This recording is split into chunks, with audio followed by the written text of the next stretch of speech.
name is Brandon Morris, and I am the System Administrator at the City of Sioux Falls. The VMware vSphere.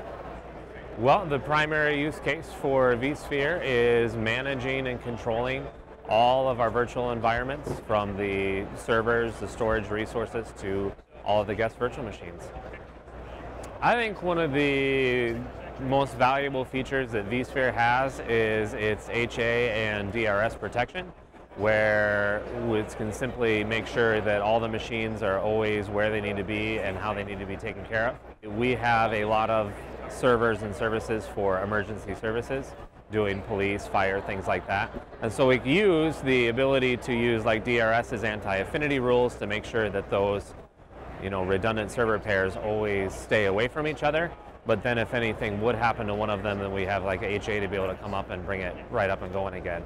So a lot of companies will say, oh no, we lose so much money per hour when something goes. But in our particular use case, if our emergency services things were to go down, people actually could die. And so I think that's a little bit more important. vSphere does offer quite a bit of security stuff built in. It is nice to know that we can have the virtual machines encrypted, so that if somebody were to get a hold of any of those files, that I don't have to worry about them actually being able to be used. I also really like, in the case that we have, since we do have so many different departments and areas, that we do have a lot of people that need access into the solution, but we can use that role-based access controls to really restrict and control who can do what, so that everybody can do what they need to do, but they can't do anything else past that.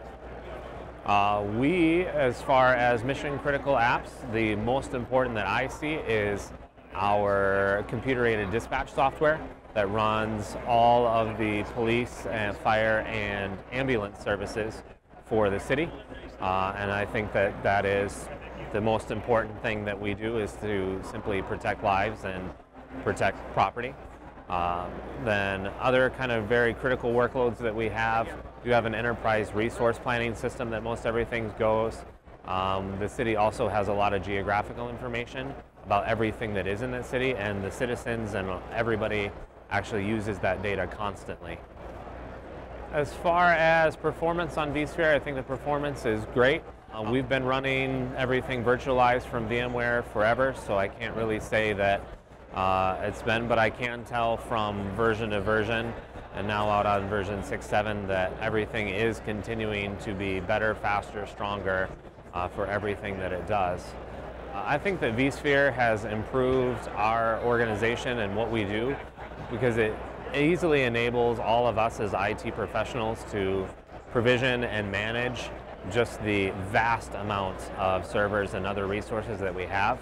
I would say for the about 400 servers that we run that are virtual, it takes less time to manage and take care of those than it does for the 25 physicals that we have, just because it's so easy to just simply take care of it all in one common solution and one pane of glass. I do find vSphere simple and easy to manage. Most of the common tasks that you would do are very, very quickly available. So one particular case that we go in all the time for is actually provisioning new servers.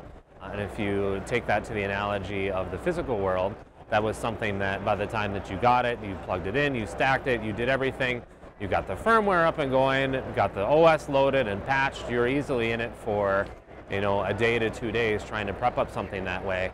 And just yesterday I was sitting in a session, got a request for a brand new SQL server for somebody, and it was literally right click from template, new machine, here's its name, here's its IP address, oh by the way, tag it out as a SQL machine, and in 10 minutes the machine's up and running and is already installing SQL on its own automatically. So it's pretty cool stuff. I do not use VMware Cloud on AWS. Stability is great. We keep all of our stuff up to patched and keeping up on drivers and everything. Then I actually couldn't tell you the last time I've had one of them crash on me. So it's been a while. For our environment, the scalability has been great. I've been with the city for about 3.5 years. And we actually had about 100 VMs at that time. And now our count is well over 500. and the solution has just simply grown to fit that need.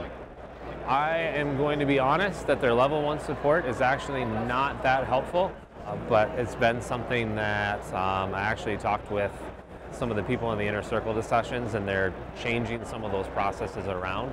But I do find that once you get up to the level 2, level 3 type techs, that those are very, very competent and very capable engineers who have been able to resolve any problems that we've had. I was involved with the initial vSphere setup.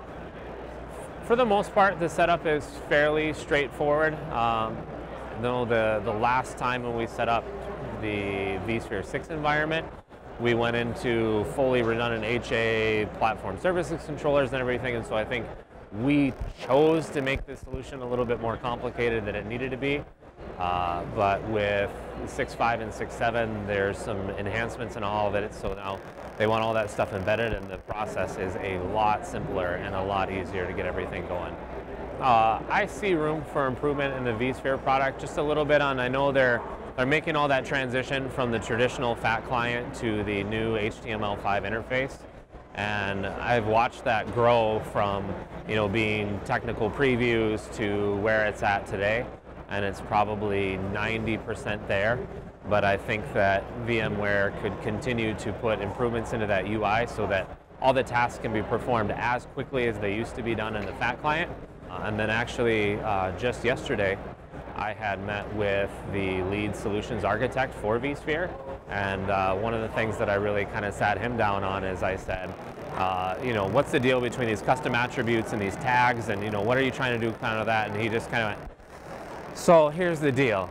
I know that they're halfway done, and we have a vision of where they're all going, but we'll get it there. And so I think that that would be a great ability to just keep all that metadata about your virtual machines inside the solution and staying with the machines. For return on investment, I don't know that I can give you any real hard and fast numbers out on things, but I can tell you, like from a time perspective, what vSphere has been able to do for us. So I said when I kind of started out, provisioning servers was a very long and drawn out process.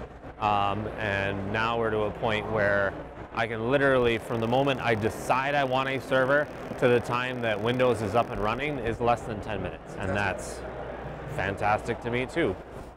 It saves me a lot of time because I'm now provisioning several servers a week, and that's just due for the course anymore. And all that time that you do, that repetitive, just the tedious type work is something that you're not being able to deliver meaningful value-added work for the company. We did take a look at Microsoft's Hyper-V platform.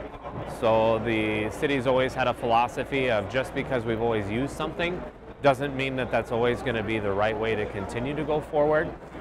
So we did take a look at the Server 2016 Hyper-V type stuff, but honestly, in my opinion, it's not there yet.